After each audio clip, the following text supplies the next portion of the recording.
Joy family, welcome to the Joyful House and welcome to Once Upon a Storybook. Today we are going to continue with the Anne of Green Gables series, and we are in book number 5, and it is Anne's House of Dreams, and today we're going to look at chapter 3 called The Land of Dreams Among, and then we're going to look at chapter 4, The First Bride of Green Gables. So if you're ready, sit back, relax, maybe grab a project, and let's enjoy this storybook adventure. Chapter 3, The Land of Dreams Among. Have you made up your mind who you're going to have to the wedding, Anne? Asked Miss Rachel Lynde, as she hem-stitched table napkins industriously. It's time your invitations were sent, even if they are to be only informal ones. I don't mean to have very many, said Anne. We just want those we love best to see us married. Gilbert's people, and Mr. and Mrs. Allen, and Mr. and Mrs. Harrison. There was a time when you'd hardly have numbered Mr. Harrison among your dearest friends, said Marilla dryly. Well, I wasn't very strongly attracted to him at our first meeting, acknowledged Anne, with a laugh over the recollection.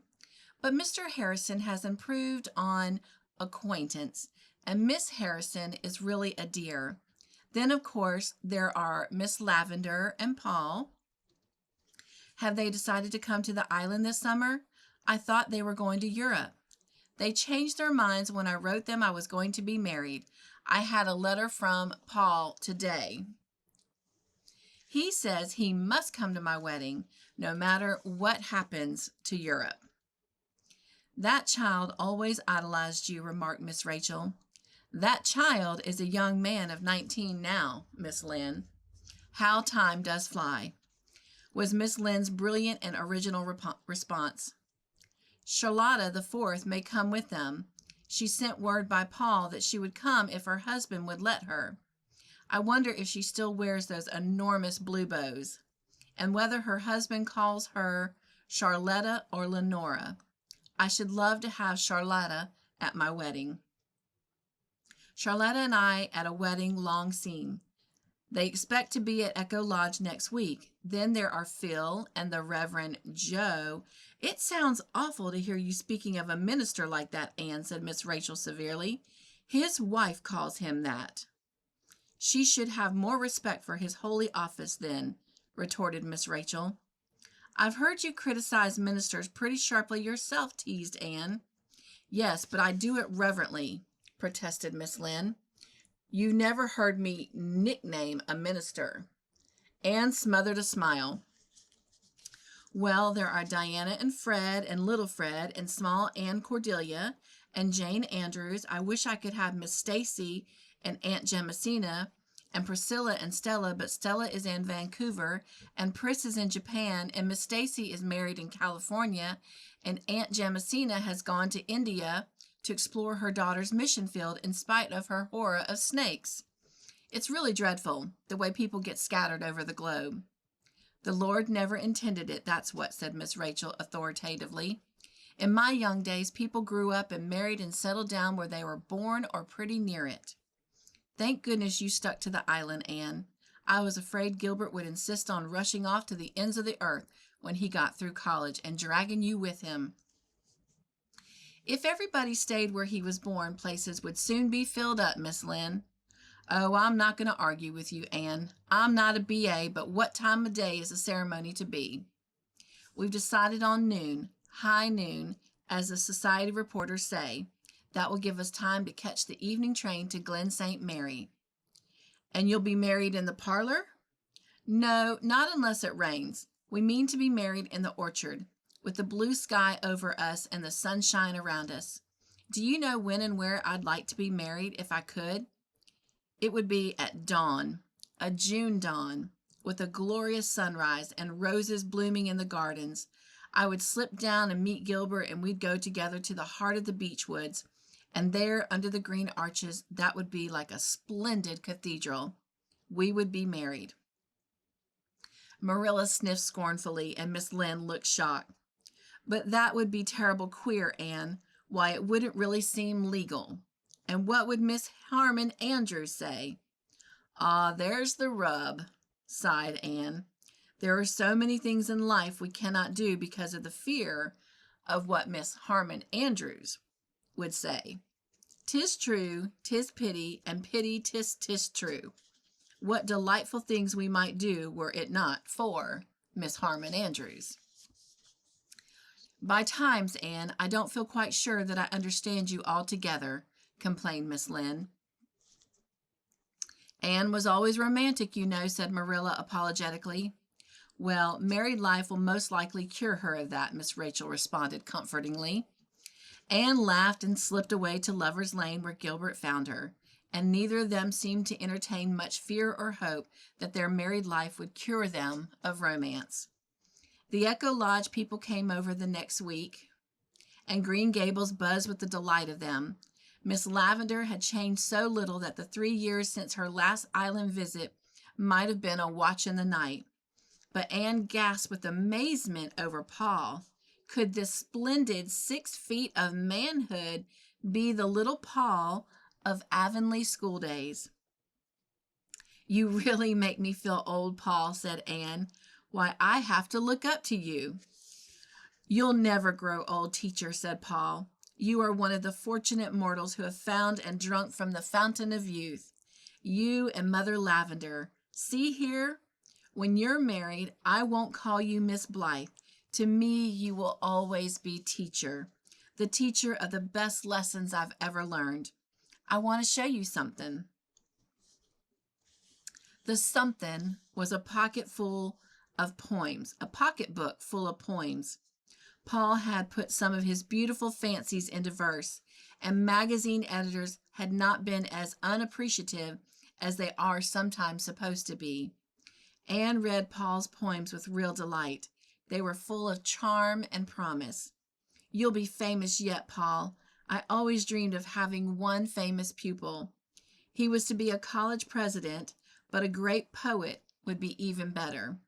Someday I'll be able to boast that I whipped the distinguished Paul Irving. But then I never did whip you, did I, Paul? What an opportunity lost. I think I kept you in at recess, however.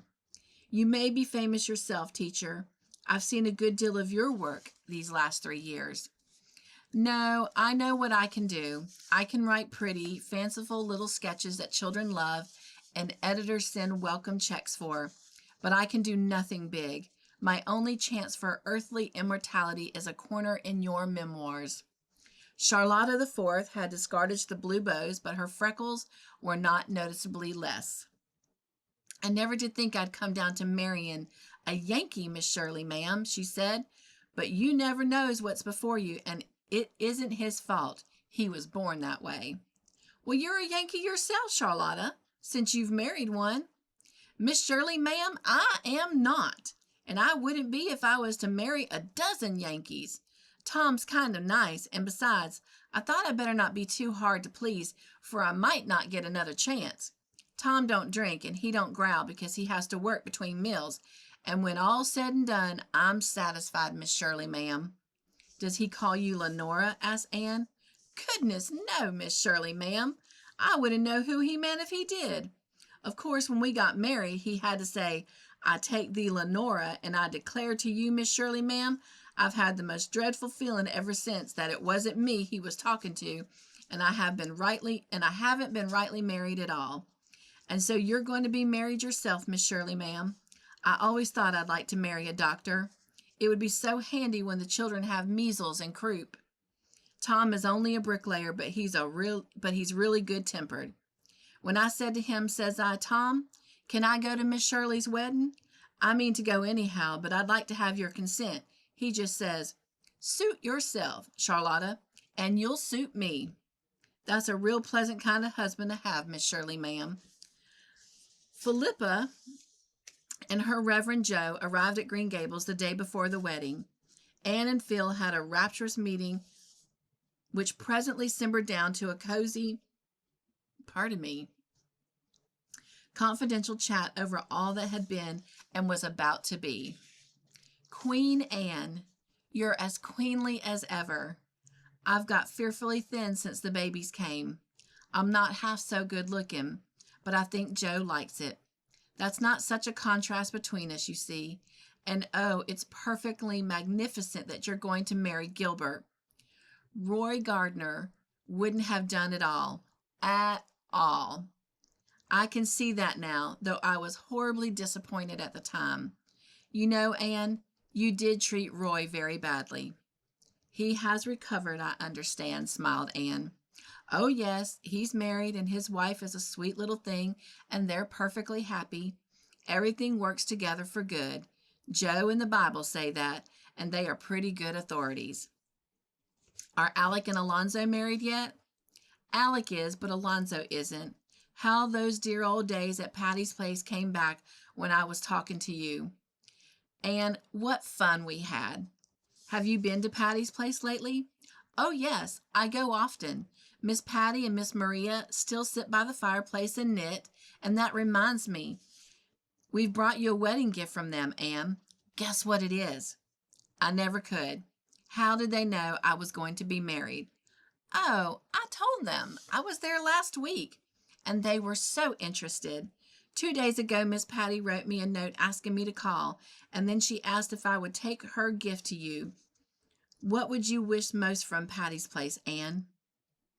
You can't mean that Miss Patty has sent me her China dogs. Go up ahead. They're in my trunk this very moment, and I've got a letter for you. Wait a moment, and I'll get it. Dear Miss Shirley, Miss Patty had written, Maria and I were very much interested in hearing of your approaching nuptials. We send you our best wishes. Maria and I have never married, but we have no objection to other people doing so. We're sending you the China dogs. I intended to leave them to you in my will, because you seem to have such a sincere affection for them. But Maria and I expect to live a good while yet, so I have decided to give you the dogs while you're young. You will not have forgotten that Gog looks to the right and Magog to the left. Just fancy those lovely old dogs sitting by the fireplace in my house of dreams, said Anne rapturously. I never expected anything so delightful. That evening, Green Gables hummed with preparation for the following day, but in the twilight, Anne slipped away. She had a little pilgrimage to make on this last day of her girlhood, and she must make it alone.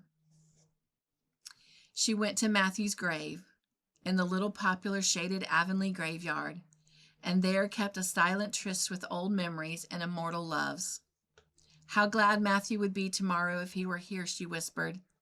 But I believe he does know and is glad of it, somewhere else. I've read somewhere that our dead are never dead until we have forgotten them. Matthew will never be dead to me, for I can never forget him. She left on his grave the flowers she had brought and walked slowly down the long hill. It was a gracious evening full of delectable lights and shadows. In the west was a sky of mackerel clouds, crimson and amber tinted, with long strips of apple-green sky between, and beyond was the glimmering radiance of a sunset sea, and the ceaseless voice of many waters came up from the tawny shore. All around her, lying in the fine, beautiful country silence, were the hills and fields and woods she had known and loved so long. History repeats itself, said Gilbert, joining her as she passed the Blythe gate. Do you remember our first walk down this hill, Anne? Our first walk together anywhere, for that matter? I was coming home in the twilight from Matthew's grave, and you came out of the gate, and I swallowed the pride of years and spoke to you.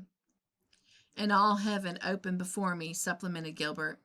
From that moment, I look forward to tomorrow. When I left you at your gate that night and walked home, I was the happiest boy in the world. Anne had forgiven me. I think you had the most to forgive. I was an ungrateful little wretch, and after you had really saved my life that day on the pond, too. How I loathed that load of obligation at first. I don't deserve the happiness that has come to me. Gilbert laughed and clasped tighter the girlish hand that wore his ring.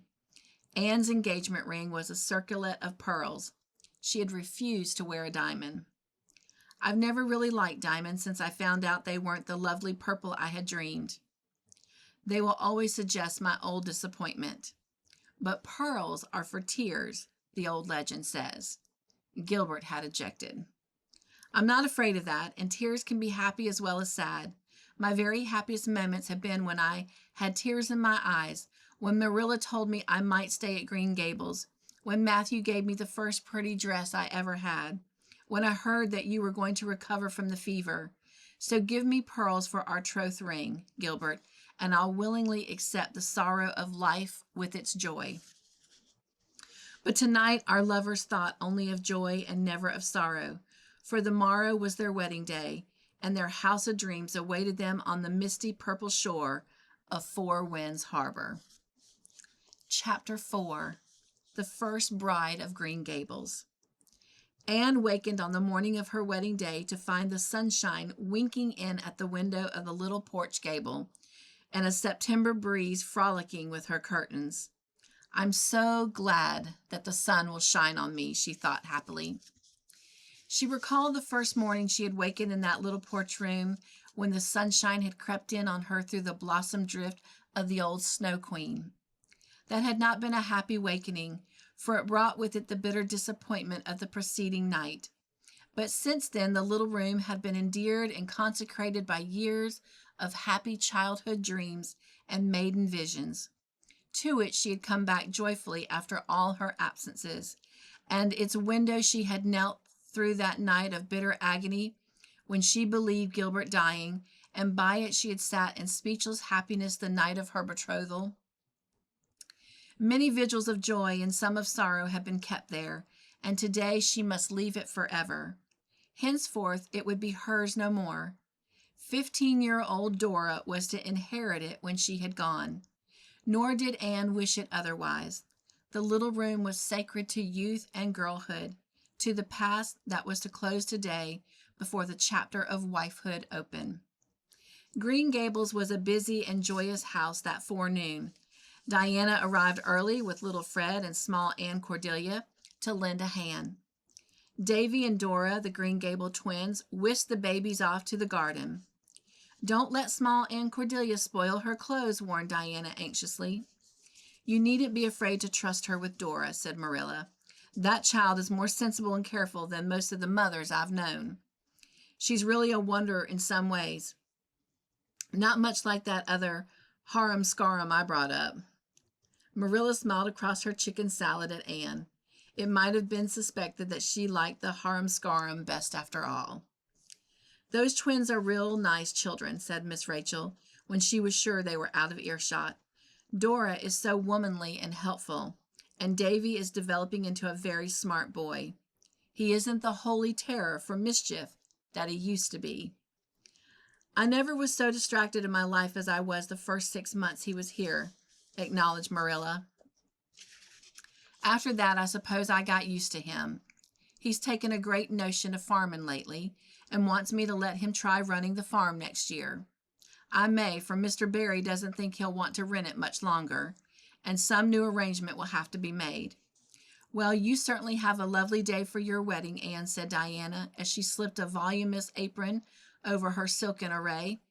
You couldn't have had a finer one if you'd ordered it from Eaton's. Indeed, there's too much money going out of this island to that same Eaton, said Miss Lynde indignantly. She had strong views on the subject of octopus-like department stores and never lost an opportunity of airing them. And as for those catalogs of theirs, they're the Avonlea girls' Bible now, that's what. They pore over them on Sundays instead of studying the Holy Scriptures. Well, they're splendid to amuse children with, said Diana. Fred and small Anne look at the pictures by the hour.